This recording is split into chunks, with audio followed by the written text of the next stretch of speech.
जैसे जैसे इंसान इस्लाम को समझने लगता है ना, डिसिप्लिन में आ जाता है। वो डिसिप्लिन जो उसकी लाइफ के टाइम का मैनेजमेंट तय कर देते हैं, वो डिसिप्लिन जो उसके खाने पीने के तौर तरीकों को अरेंज कर देते हैं।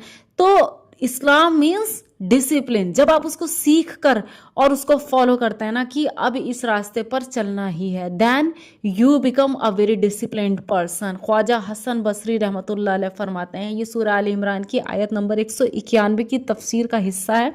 ए इब्ने आदम, अपने पेट के तीसरे हिस्से में खा, तीसरे हिस्से में पानी पी और तीसरे हिस्सा सांसों के लिए छोड़।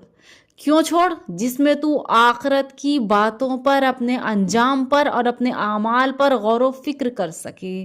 बाज हकीमों का कौल है, जो शख्स दुनिया की चीज़ों पर बगैर इबरत हासिल किए नजर डालता है, उस गफलत के अंदाजे से उसके दिल की आंखें कमजोर पड़ जाती हैं। मतलब आप चीज़ों को देख रहे हो मगर कुछ ध्यान नहीं दे रहे हैं। आपको दिख रहे हैं अल्लाह ताला के मिरेकल सामने है, लेकिन आप उनको सिर्फ एंजॉय करते हो, पीछे फेंक देते हो, सोचते ही नहीं हो कि why these are so, who build this all, किसने ये सब क्रिएट किया। क्योंकि पेट इतना भरा हुआ है, नींद में आप हर वक्त हो, शिकम शेर हो, आप खुद अपने जिस्म के तकाजों से इतने ज़्यादा परेशान हो, आपको टाइम ही नहीं है सोचने का। लिहाजा जो गफलत की निगाह से इसको देखता है, उसके दिल की आंखें कमज़ोर पड़ जाती हैं। हज़रत बशर बिन हारिस हाफी रहमतुल्लाह अलैह का फरमान है, अगर लोग अल्लाह ताला की अज़मत का ख्याल करते, अगर सचमुच में अल्लाह ताला की अजमत का ख्याल करते तो हरगिज उनसे नाफरमानियां न होती। हजरत आमिर बिन अब्द कैस रहमतुल्लाह अलैह फरमाते हैं, मैंने बहुत से साहबा रजी अल्लाह अन्हुम से सुना है कि ईमान की रोशनी गौर व फिक्र और मुराकबे में है।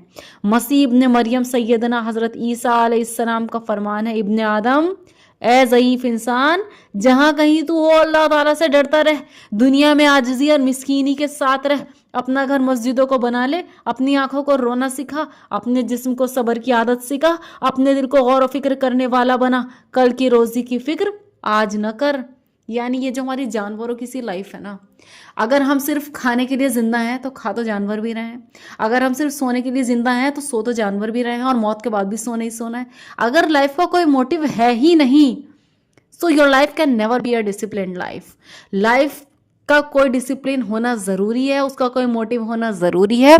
और कुरान बार बार बार बार आपको कहता है, मोटिव वो बनाओ जिसका कोई एंड ना हो। जन्नत को अपना मोटिव बनाओ जिसका कोई एंड नहीं।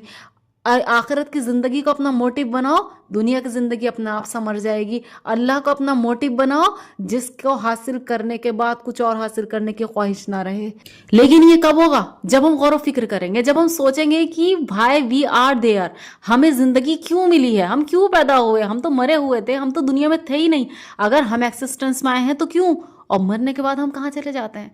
ये छोटी छोटी चीज़ का मुराकबा जो है ना, ये आपको बताएगा कि कुछ तो है भाई जो तू दुनिया में है, कुछ तो है जो तुझे हासिल करना है, कोई तो तेरी जिंदगी का मकसद है। तुझे अशरफुल मखलूकात अगर कहा गया है तो यूं ही नहीं कहा गया। जज़ाकल्लाह खैर।